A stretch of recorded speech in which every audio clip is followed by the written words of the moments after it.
paid to be here. There's a lot more girls than guys. Ladies, you should initiate. Like, guys love when you initiate. Ain't no desirable man going to no speed dating event. A man is actually desirable. Why would he need to come to a speed dating event? I literally just had the worst first date experience of my life. Trying to get me to fucking do OF is grow, like you need to move to Miami. Well, first date in Chicago and I got stood up. Oh, we don't have anyone by that name. Modern dating is exposing a growing disconnect between what many men believe women want and what women are actually attracted to. Across social media, countless men say they are exhausted from being the nice guy who constantly gives attention, reassurance, emotional validation, and effort, only to end up ignored, friend-zoned, or labeled as weak and overly available. Meanwhile, many women argue that attraction is driven less by simple kindness and more by confidence, emotional leadership, ambition, masculine presence, and strong personal boundaries. These viral TikToks dive into the controversial conversation surrounding validation-seeking behavior, emotional polarity, masculinity, feminine attraction, and why more men are beginning to pull back from constantly chasing approval in relationships. As dating culture continues shifting online, both men and women are questioning whether modern relationships are becoming emotionally draining, transactional, and disconnected from genuine attraction altogether. To cancel the singles event that I planned to be on my farm this weekend. Y'all know I'm an event planner and I have a fish farm, and I advertised a fishing for love event where singles could come here and fish and have dinner and meet each other in person, not on a dating app. And 5 women RSVP'd yes, and 1 man. And even the 1 man that did RSVP did it through one. Average men know that a singles event is not for us. The women are going to be looking for the same guys they always want, not us. Why show up to be rejected faster by more people in one setting? If we all collectively decide to get off Hinge, then guys will have no option but to go to the bar and to approach people in person because they won't have any options online. They have like the world at their fingertips on this little phone device. Like Hinge literally is giving them thousands of people to choose from, and they're like, the next swipe will just be the better one. Yeah, I feel like that's why most like relationships on Hinge don't work, is because these guys are swiping on you, they're excited. I always wonder how many men were actually there. Seeing that 90% of men are invisible to most women, there could be 100 men there, but they only see 10. I feel like the guy must pay for the first date, like 100%, because I just feel like that's just like common decency. But I also feel like for majority of dates, the guy should be paying. The men should always initiate paying, no matter what. It's real. We lost one. I would never go to a social event because, let's be honest, a lot of these singles events are more of a humiliation ritual towards us men. This is what absolutely disgusts me with society not forcing women to be made accountable. Guys have made it in, and then they got to just pick wherever they wanted to sit and who they wanted to start dating, and I'm alone. So many girls. Well, I know we're all like... So the guys paid to be here. That's what's weird. And there's a lot more girls than guys, so that's weird. And it's not a situation of like where you date everyone and you just say yes or no or something, and then at the end, if you both said yes to each other, you hang out later. You ask to match right away, and you like give the person like your QR code, and then you just like basically ask to match with them. Like they were saying like, ladies, you should initiate, like guys love when you initiate. I'm sorry, what? And once you match with someone, you go next door and there's like an open bar and you all hang out. So they're like, we're really encouraging you to match. And I'm like, well, I'll match for an open bar, but I'm not gonna match. Like, I don't know, it just like doesn't really make any fucking sense. But there's so many girls here, everyone's so pretty, but the vibes are a little weird.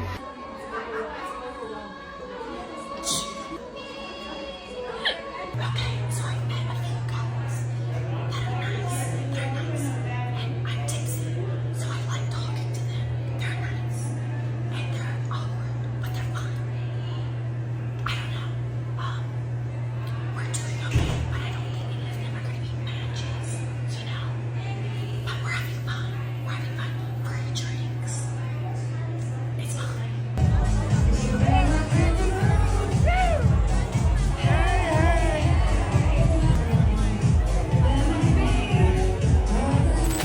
Just lost my job cause apparently some of my jokes made my co-workers uncomfortable. They never bothered to talking to me about it but went straight to the boss instead. Who didn't talk to me about it until it had happened a few times, I'm guessing. If they had told me I would have apologized and stopped, and it's not like they don't know me, we've been acquaintances for years now. Utter BS, I'm never talking to female co-workers again unless I have to. Ain't no desirable man going to no speed dating event. I don't know who need to hear that, but before y'all keep wasting y'all money and time going to these speed dating events, don't do it if you expecting men that you would actually want to be there, because they're not. If there are any men there at all, they're definitely not going to be the type of man that you would want. They're going to be undesirable, but they won't be actual top tier, attractive men with things going for themselves. You know why? Because if a man is actually desirable, why would he need to come to a speed dating event? He wouldn't. Desirable men get women constantly, whether it's walking out the house, going to the store, going to the gym, going to school. They don't have a problem in the woman department. See, y'all having a problem in the men department, which is why you're at a speed dating event. But these men are not having an issue with women when they're desirable. They don't have a problem getting girls. You have a problem getting men. And that's something that you need to work on. But as far as going to these speed dating events and thinking that you're going to meet actual men that you would want, they're not going to be there. You'll be good if you even get any men there at all, even the ones that nobody wants. Wild, women have all the options and applicants in real life. Most of them get continually approached by options all day, their inbox, etc. Yet, why are they on dating apps? Going to speed dating? How? Why? And still can't find a mate? I see many commenters consensuously agree, the men or options aren't the issue, it's their interpretation of what they feel they are entitled to. I literally just had the worst first date experience of my life. This guy DM'd me and he seemed cool on Instagram, but he also seemed like he was 23 fucking years old. I think he only posted old ass pictures of himself, and he shows up and he's like 35. And at first I thought like maybe he's a little bit autistic because he was being quite weird. And then I came to realize that he's just a fucking weirdo. So the second we walk in the bar, he's not even looking at me or trying to start conversations with me. He's literally like staring at every other fucking girl's ass in the bar. I'm like, what's fucking wrong with you? Do you not have fucking manners? And then we like sit down and all he's doing is bragging about how he manages all of these influencers. And then he's like trying to get me to fucking do OF essentially, and he's like trying to like convince me to do it, and it's like, that's how you're gonna grow, like you need to move to Miami and like I'll help you out and all this shit like that. Like what the fuck is this what LA is like? Because this fucking sucks. So I literally walked out before I even finished my plate. Decades of enmity towards men, plus the attitude of entitlement of spoiled children, plus a total lack of awareness of their own flaws, or desire to work on themselves. This means that these women will be more bewildered and upset about men in the days and years to come. Well, first date in Chicago and I got stood up. I still have not heard from this man. We were supposed to meet at 7 p.m. Dinner, he picked the place, he picked the time. We confirmed it yesterday. Still have not heard from him. I got there at 7:02 and I waited till 7:20. I didn't leave till 7:20. Just didn't show. Just did not show up. This was my first date of the year, y'all. Is this what Chicago dating is like? You're just not gonna show up? Did you get in a car accident? Are you dead? I was really excited to dip my toe back into the dating pool, but now I'm like, I'm done. This was a Michelin star restaurant. And when I walked in, I didn't hear from him. I was like, oh, I'm walking in, I'm here. No answer. I said his name at the receptionist. They're like, oh, we don't have anyone by that name. This is not a place you walk into. If you don't have a reservation, we're not getting a table. I should have known. I was really excited. Like I posted a video before this, like going on a date tonight. Oh, this is so embarrassing. Stood up. Stood up. Chicago men, please do better. Imagine saying to these women, be prettier then. How offended they would be. But hold on, now imagine you tell them, be nicer to men. How so much more angry they would be. One time I showed up to a speed dating event that I had to apply for, interview for, and pay for. and 3 out of the 8 men at the event were randos that were pulled off the street that day. I've regrettably been to a few speed dating events recently. While there may be more women, half of them aren't even looking to date, they're following a friend, because women don't go alone to these. Those who's actually looking are mostly single moms, looking for long-term but absolutely no more kids. So what's the point? Very few under the age of 35, and if they come they're likely to walk out and leave early when they realize Chad is not there. I went to a singles mixer yesterday, and I left feeling more defeated than hopeful. There was a room full of beautiful, accomplished women, a lot of nice men, but only a few of them that everyone wanted. And the very few acted like they were the prize. They literally would only talk amongst themselves. They would not initiate conversation with women unless the host told them to. We had a moment where we were forced to just go and talk to somebody new for 8 minutes, which I thought was a little too long.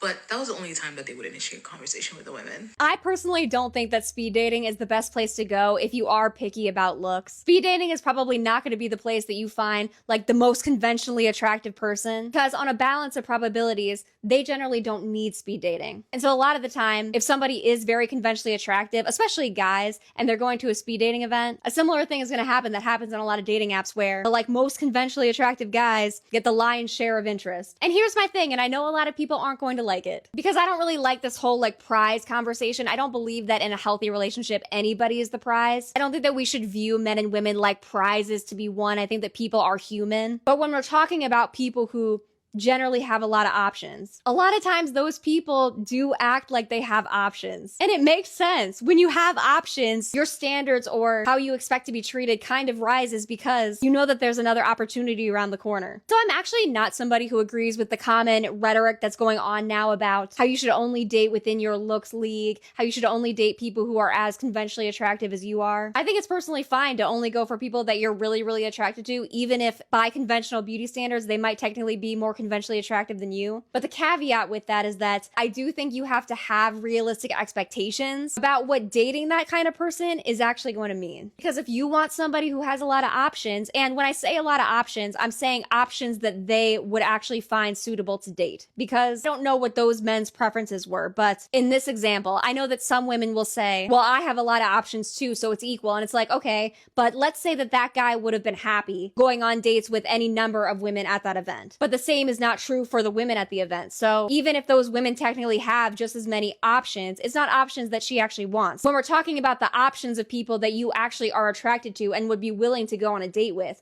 versus the person that you're trying to get and their options and how many people that they would find suitable to go on a date with. If you are aiming for somebody who technically has more options than you that they would happily go on a date with, that is going to come with more competition, which means that you might have to do more in the beginning. And this is the part where it's like, I know a lot of people don't like to hear it. And it really isn't gender specific. But in this specific context, it's like, yeah, those men might be used to women approaching them, asking them on dates, showing them initial interest. Because sometimes when you're a guy and you're really hot, there are actually a decent amount of women who approach you first. And so some of those guys, they just figure, hey, I won't approach that many women anymore. I'll just wait for them to come to me. And they can do that because, like I said, they have a lot of options and they're attracted to a lot of their options. So if you're a woman who wants that guy, you can choose to not do it, but then you might not get that guy. And that's kind of the trade-off that you have to decide whether you are comfortable with doing that, whether that is not worth it for you. But it's kind of just the reality. Like I said, I don't agree with the prize conversation, but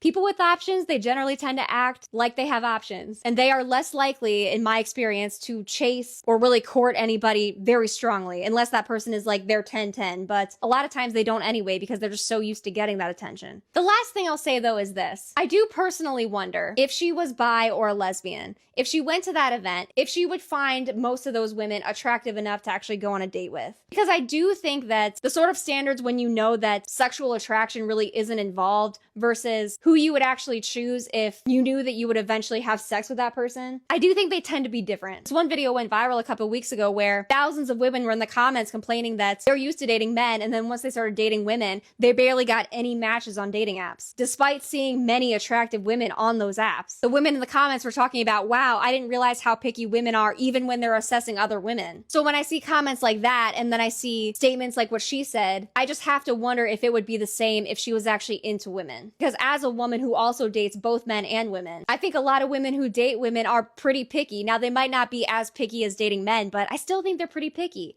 I don't really think that most women who like women would go to a speed dating event that was queer and would be interested in going on a date with most of the women. That's my personal opinion, even if we're just basing it off of attraction alone. But all of this is just my personal opinion, so let me know what you guys think.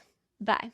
Something I've noticed about these women complaining about Zhao there were so few men at these single events, is that they never say anything nice about the guys who did show up. Think about that, they interview and pay to get into the event, there's 10 guys with 100 women, and it's as though they still think they can do better. These videos highlight the growing frustration surrounding attraction, masculinity, emotional dynamics, and relationship expectations in modern dating culture. Many men feel that over-pursuing women, constantly seeking validation, or becoming overly accommodating often leads to rejection and loss of self-respect, while many women argue that attraction depends more on confidence, emotional stability, direction, and authentic masculine energy than niceness alone. The debate reflects a much larger cultural shift where traditional dating roles, emotional expectations, and relationship dynamics are being challenged from both sides. Whether people agree with these perspectives or not, one thing is becoming increasingly clear: modern dating now revolves heavily around emotional awareness, self-respect, confidence, communication, and balanced attraction rather than simple traditional relationship roles alone. You're watching Modern Dating Logic, where we keep it real, not emotional. If you see the pattern, you already know what to do.